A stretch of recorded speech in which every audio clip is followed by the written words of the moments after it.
मित्रांनो, आजच्या व्हिडिओचं नाव आहे टिकाऊ यशासाठी आरोग्य जपा. काय ते बघूया. आधुनिक जीवनशैलीमध्ये आरोग्याकडे दुर्लक्ष होणे एक सामान्य गोष्ट बनली आहे. पण दीर्घकाळ टिकणारे यश हवे असेल तर शरीर आणि मन या दोघांची काळजी घेणे अपरिहार्य आहे. काय ते बघूया. यशाच्या शिडीवर चढताना अनेक घटक महत्वाची भूमिका बजावतात. पण त्यातील एक अत्यंत मूलभूत आणि मोलाचा घटक म्हणजे चांगले आरोग्य.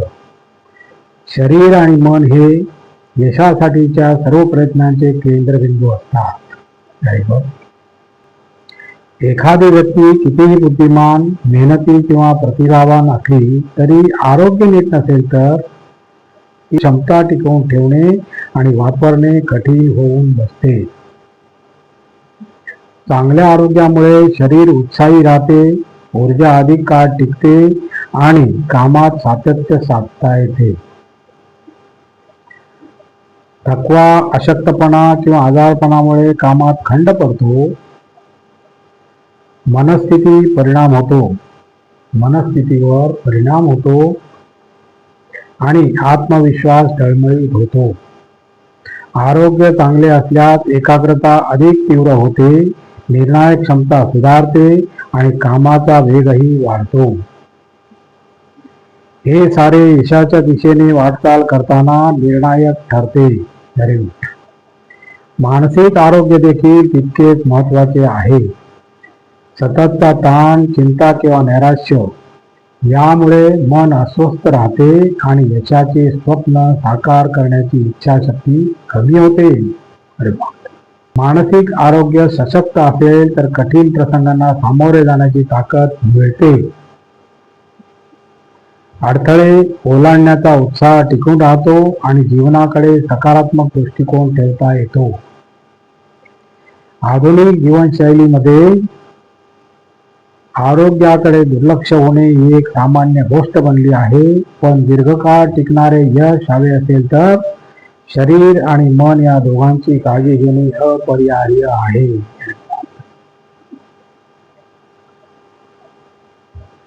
नियमित व्यायाम, संतुलित आहार, पुरेशी झोप आणि मानसिक शांतता हे यशाचे अदृश्य पण अत्यंत प्रभावी घटक आहेत.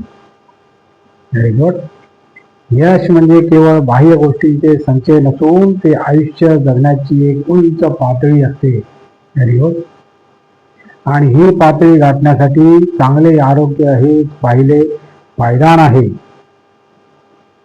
आरोग्याच्या आधारावर उभे असलेले यशाचे खरे टिकाऊ आणि समाधानकारक असते. आरोग्याच्या आधारावर उभे असलेले यशच खरे टिकाऊ आणि समाधानकारक असते. आणखी एक टीप आहे मित्रांनो, बघूया. दीर्घकाळ बसल्यामुळे रक्तप्रवाह मंदावतो. काय ते बघूया. उत्तम रक्ताभिसरणामुळे प्रत्येक पेशीपर्यंत ऑक्सिजन पोहोचत असतो. जेव्हा अवयवांमध्ये पुरेसा रक्तसंचार होत नसतो तेव्हा हात पाय थंड पडू लागतात वा सुन्न होऊ लागतात. जर आपली त्वचा पातळ असेल तर पायाचा रंग निळा पडू शकतो. खराब ब्लड सर्क्युलेशनमुळे त्वचा ड्राय होऊ शकते, नखे आपोआप तुटू लागतात, तसेच केस गळतीही वाढत जाते. दीर्घ बैठक 90% स्लो होतो रक्तप्रवाह. पबमेड जीओव्ही बसताच वा झोपताच पायाच्या स्नायूमध्ये रक्तप्रवाह 90% स्लो होतो. दीर्घकाळ बसल्यामुळे ब्लॉटिंगची शक्यता वाढते.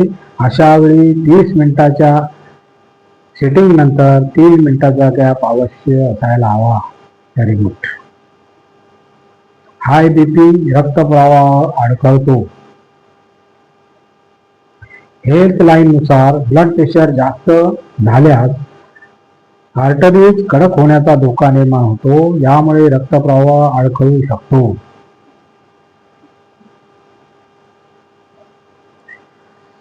धूम्रपान सोडा, दाट होते रक्त.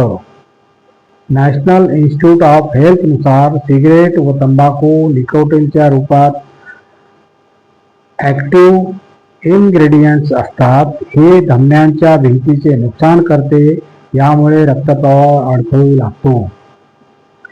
पालेभाज्या आणि वॉक काय ते बघा. ब्लड फ्लो उत्तम होतो. पालेभाज्या आणि वॉकमुळे ब्लड फ्लो उत्तम होतो.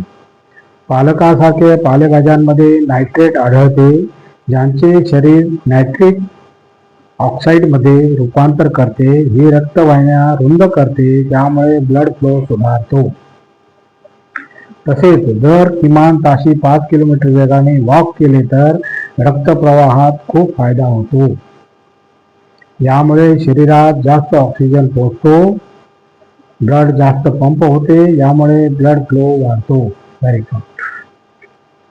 आणखी एक छोटी टीप आहे मित्रांनो, बघूया. पावसाळ्यात दक्षता अशी घ्या. पावसाळ्यात दही खाणे टाळा. दही तसा पूर्ण व पौष्टिक आहार आहे, परंतु पावसाळ्यात दही बनविणारे बॅक्टेरिया पोटाचे नुकसान करतात. दह्याची प्रकृती थंड असल्यामुळे ते खाल्ल्यामुळे पोटात गॅस तयार होतो. ज्यापासून गॅस तयार होतो असे पदार्थ, तसेच जे लवकर पचत नाहीत असे पदार्थ पावसाळ्यात न खाणे चांगले. Very good. पावसाळ्यात कच्चे दूध पिऊ नये. गाई म्हशी पावसाळ्यात कच्चे गवत खातात. ओलाव्यामुळे कच्च्या गवतात बॅक्टेरिया जास्त वाढतो, त्यामुळे त्यांचे दूधही दूषित राहते. असे दूध प्यायल्यामुळे पचनतंत्रावर दुष्परिणाम होऊ शकतो. पावसाळ्यात दूध प्यायचेच असेल तर ते उत्तम प्रकारे गरम करून नंतर प्यावे. आणि अशा प्रकारे मित्रांनो आजचा आपला व्हिडिओ संपलेला आहे. आणि तुम्हाला जर माझा व्हिडिओ आवडला तर लाईक करा, शेअर करा, सबस्क्राईब करा आणि कॉमेंट जरूर करा. नमस्कार. जय हिंद.